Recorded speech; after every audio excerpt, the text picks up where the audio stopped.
तो आज के इस वीडियो में हम फेज के बारे में डिस्कस करेंगे। तो फेज होता क्या है, तो आइए पहले इसकी डेफिनेशन देख लेते हैं। तो phase may be defined as a homogeneous and physically distinct part of a heterogeneous system which is mechanically separable from other part of the system. अब इसका मतलब क्या हुआ, इसे पी से डिनोट करते हैं। तो अब इसका मतलब क्या हुआ, आइए पहले उसको समझते हैं। तो a phase may be defined as a homogeneous. अब होमोजीनियस क्या होता है? होमोजीनियस वो सिस्टम होता है जिसे हम मतलब अपनी नेक्ड आई से डिस्टिंक्ट नहीं कर सकते, हम पता नहीं लगा सकते हैं कि हाँ भाई ये दो अलग अलग चीज़ को हम नहीं कह सकते, हम कहेंगे ये सिंगल ही चीज़ है। तो इसको एक एग्जांपल के थ्रू समझते हैं। तो सपोज़ करिए हमने एक कंटेनर लिया और इस कंटेनर में अगर हम वो पानी लेते हैं, वाटर ले लिया हमने, और इस पानी के अंदर हम नमक को डाल देते हैं, हमने इसमें साल्ट ऐड कर दिया। तो इससे क्या होता है कि जब भी हमने घर पे किया होगा, साल्ट डाल देते हैं हम, नमक डाल देते हैं पानी में, तो उससे होता क्या है, वो नमक जो है पानी में पूरी तरह से डिजोल्व हो जाता है, घुल जाता है। तो इससे फिर हमें पता नहीं लग पाता है कि पानी के अंदर हमने साल्ट ऐड किया भी है या नहीं किया है। मतलब हम उसे अपनी नेक्ड आई से पता नहीं लगा सकते कि ये इसमें हमने साल्ट डाला है या नहीं डाला है। तो अगर हम होमोजीनियस सिस्टम की डेफिनेशन देना चाहें तो वो डेफिनेशन कुछ इस टाइप से देंगे। Homogeneous system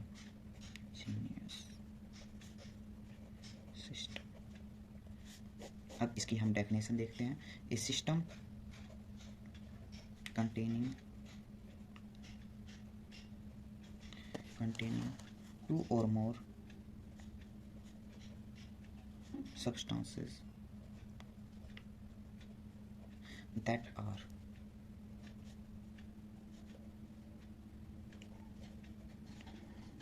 completely mixed into each other and cannot be distinct with naked eye. Okay, तो अब आगे देखते हैं। तो a phase may be defined as a homogeneous and physically distinct. अब हमें इसको हम अलग से दूर से देख के बता सकते हैं कि हाँ ये अलग है। ये अगर हमने पानी में अगर हमने सॉइल ऐड कर दिया, मिट्टी डाल दी, तो हम दूर से ही देख के बता सकते हैं कि हाँ ये पानी अलग है और ये मिट्टी अलग है। तो physically distinct part of A heterogeneous system जिसमें दो से ज़्यादा फेज हो, उसको हम हेट्रोजीनियस सिस्टम कहते हैं। विच is mechanically separable from other part of the system, जिसको हम किसी मैकेनिकल मेथड के थ्रू हम उसको अलग सेपरेट कर सकें, तो इससे हम कहेंगे कि ये एक फेज है।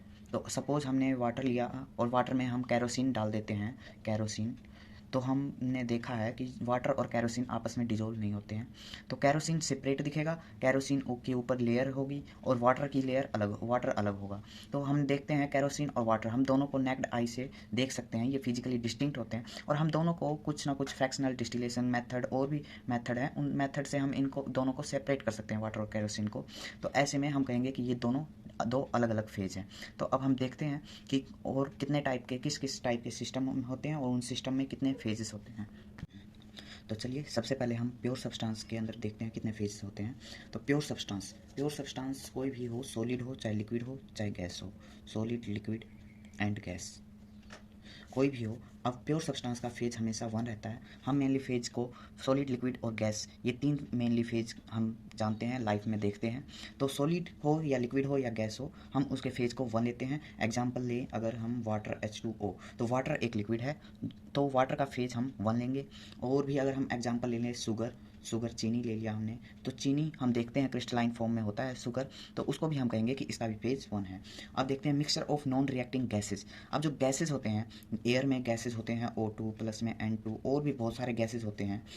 तो गैसेस को हम अपनी नेक्ड आई से डिस्टिंक्ट नहीं कर सकते कि हाँ भाई ये गैस है, ये ऑक्सीजन है हमारा, ये नाइट्रोजन है। तो इसको हम कहेंगे कि ये भी एक ही फेज इसको कहेंगे। सो जो फेज होंगे नॉन रिएक्टिंग गैसेज में, उसके लिए एक ही फेज होगा। मिसिबली लिक्विड।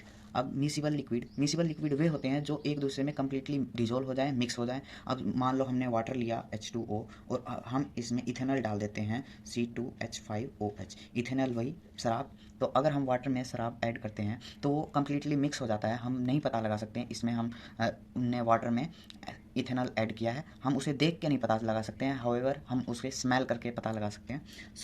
तो इसमें हम देख के जैसे कि हम नहीं पता लगा सकते, हमें वो लिक्विड फॉर्म में ही दिखेगा, तो इसलिए हम कहेंगे कि इसका फेज 1 है। अब आते हैं हम नेक्स्ट पे। Non miscible liquid. Non miscible liquid वे होते हैं जो आपस में कंप्लीटली डिजोल्व नहीं होते हैं। तो नॉन मिसिबल लिक्विड की अगर हम एग्जांपल लेना चाहें तो नॉन मिसिबल लिक्विड में अगर हम वाटर ले लें और कैरोसिन ले, कैरोसिन या फिर वाटर बेंजीन लें, बेंजीन भी वाटर में डिजोल्व नहीं होता है। तो वाटर और कैरोसिन ये दोनों हम देखते हैं कि दोनों की अलग लेयर बन जाती हैं और दोनों लिक्विड हैं लेकिन दोनों आपस में डिजोल्व नहीं होते हैं। तो अगर इसमें हम कहेंगे दोनों को हम फिजिकली डिस्टिंक्ट कर सकते हैं और दोनों को सेपरेट भी कर सकते हैं। तो इसको हम कहेंगे कि ये इसके फेज 2 हैं, ये इसके फेज 2 हैं। अब आते हैं नेक्स्ट पे, unsaturated aqueous solution. Unsaturated aqueous solution, unsaturated aqueous solution क्या होते हैं कि अगर हमने वाटर लिया और वाटर के अंदर हम शुगर को ऐड करते जा रहे हैं जब तक वो डिजोल्व हो रहा है, मतलब कि वो अभी अनसैचुरेटेड है। और जब वाटर में शुगर डिजोल्व होना बंद हो जाए तो उसको हम कहते हैं कि अब ये सैचुरेटेड हो चुका है, अब और शुगर इसमें डिजोल्व नहीं होगा। अगर हम इसमें और शुगर ऐड करते हैं तो वो डिजोल्व नहीं होगा, वो एज इट इज़ सेपरेट हो जाएगा। तो जो अनसैचुरेटेड एक्वस सॉल्यूशन होते हैं तो उसके अंदर जो भी हम सॉलिड डालेंगे वे कंप्लीटली डिजोल्व हो जाएंगे। तो इसीलिए हमें बस एक ही फेज दिखेगा, तो एक ही फेज दिखेगा मतलब एक ही लिक्विड फॉर्म दिखेगी। तो इसलिए हम कहेंगे कि उसका फेज जो है फेज 1 है।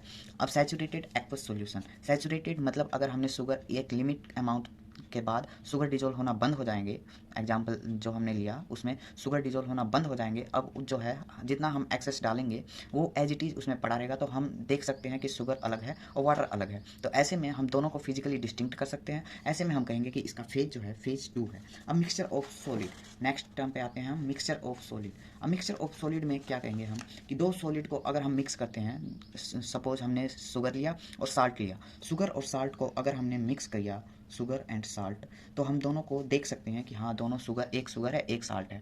तो दोनों में हम कह सकते हैं कि दोनों का फेज जो है अलग अलग है, दोनों को हम फिजिकली डिस्टिंक्ट कर सकते हैं। ऐसे ही हम और भी सब्सटेंस ले सकते हैं, जैसे हमने आयरन लिया, कॉपर लिया, दोनों को मिक्स किया और दोनों को हम देख सकते हैं कि हाँ भाई ये अलग है और ये अलग है, आयरन अलग है और कॉपर अलग है। हाउएवर इसमें एक केस आता है एलॉय। एलॉय जो होते हैं, एलॉय जैसे ब्रास होता है, जिंक कॉपर, ब्रास जो होता है जी ब्रास, एलॉय जो होते हैं। तो एलॉयज़ में क्या होते हैं कि जो सॉलिड है वो कम्प्लीटली आपस में मिक्स होते हैं। तो उस सिचुएशन में हम ये नहीं कह सकते हैं कि इसमें मतलब जिंक है और ये कॉपर है, उसमें हम पता नहीं लगा सकते हैं। तो इस केस में हम कहते हैं कि फेज जो है हमारा 1 है। अब लेते हैं हम नेक्स्ट, अपने लेते हैं ice water and vapour equilibrium.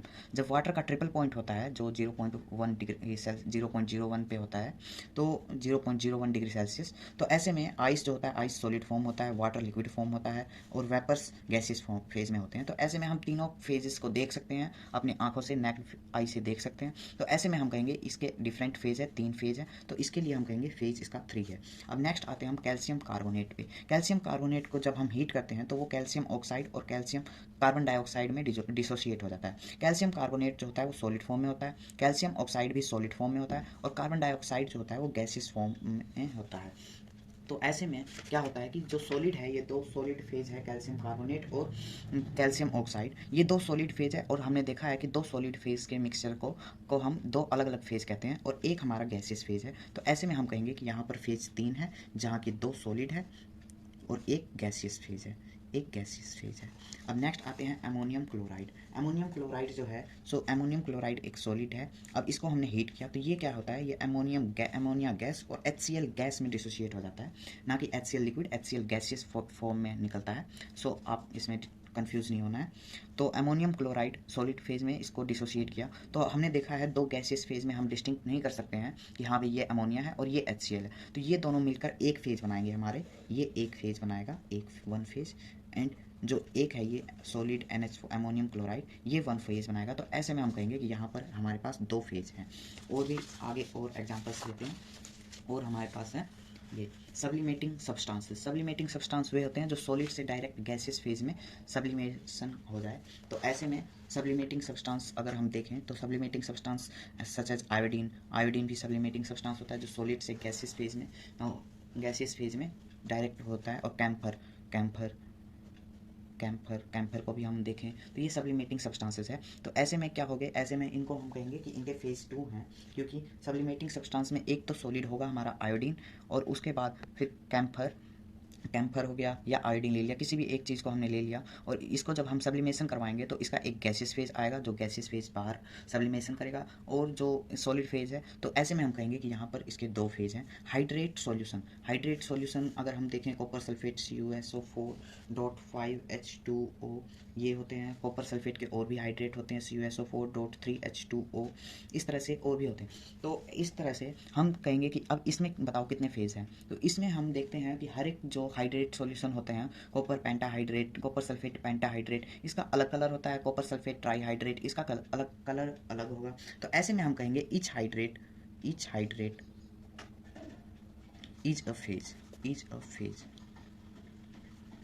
ऐसा क्यों कहेंगे? क्योंकि ऐसे में हम कहेंगे दोनों को हम डिस्टिंक्ट कर सकते हैं, क्योंकि इसका कलर अलग होगा, इसका कलर अलग होगा। जितने भी अलग अलग वैरायटी के हाइड्रेट होंगे उन सभी का कलर अलग होगा। तो ऐसे में हम कह सकते हैं each hydrate is a phase, हर एक हाइड्रेट एक फेज होगा। तो जितने हाइड्रेट सॉल्यूशन होंगे उतने ही फेज होंगे उसमें। कोलोइडल सॉल्यूशन, अब कोलोइडल सॉल्यूशन क्या होता है? कोलोइडल सॉल्यूशन वे होते हैं जिसमें पार्टिकल साइज होते हैं 10 एंगस्ट्रॉम टू 1000 एंगस्ट्रॉम। 10 एंगस्ट्रॉम से 1000 एंगस्ट्रॉम की पार्टिकल साइज होते हैं। इनको हम किसी मेथड से इनको हम देख सकते हैं कि हाँ, कोलोइडल सॉल्यूशन को हम देख सकते हैं अपनी नेक्ड आई से कि इसमें पार्टिकल्स हैं। तो ऐसे में हम कहेंगे कि इसके अंदर कितने फेज हैं। तो ऐसे में हम कहेंगे नंबर ऑफ सोल्यूट, कितने सोल्यूट ऐड किए हैं, कितने पार्टिकल्स हमने ऐड किए हैं। नंबर ऑफ सोल्यूट प्लस में सोलवेंट के अंदर हमने कितने नंबर ऑफ सोल्यूट ऐड किए हैं, कितने टाइप के कोलोइडल सॉल्यूशन ऐड किए हैं। तो ऐसे में हम कहेंगे इतने फेज होंगे उसमें, number of solute and plus में नंबर ऑफ सोलवेंट, मतलब सोलवेंट सिंपली कहें तो। अब ट्रू सॉल्यूशन पे बात आती है। ट्रू सॉल्यूशन क्या होते हैं? उसका जिसका पार्टिकल साइज 10 एंगस्ट्रॉम से कम होता है उसको हम कहते हैं ट्रू सॉल्यूशन। ट्रू सॉल्यूशन में जो है हम उसको नेक्ड आई से डिस्टिंक्ट नहीं कर सकते हैं। तो ऐसे में हम कहेंगे कि ट्रू सॉल्यूशन में अगर हमने वाटर में कुछ भी डिजोल्व किया है, जैसे साल्ट ऐड किया है, वो कंप्लीटली डिजोल्व हो जाता है, पार्टिकल साइज उसका 10 एंगस्ट्रॉम से कम रहेगा। तो ऐसे केस में हम नहीं कह सकते हैं, हम उसको नेक्ड आई से डिस्टिंक्ट नहीं कर सकते हैं। तो ऐसे में इसको हम कहेंगे कि इसका फेज 1 है। ओके गाइस, तो आज के वीडियो में बस इतना ही। नेक्स्ट वीडियोज़ में हम देखेंगे कंपोनेंट क्या होते हैं और कितने टाइप्स के कंपोनेंट होते हैं। Thank you.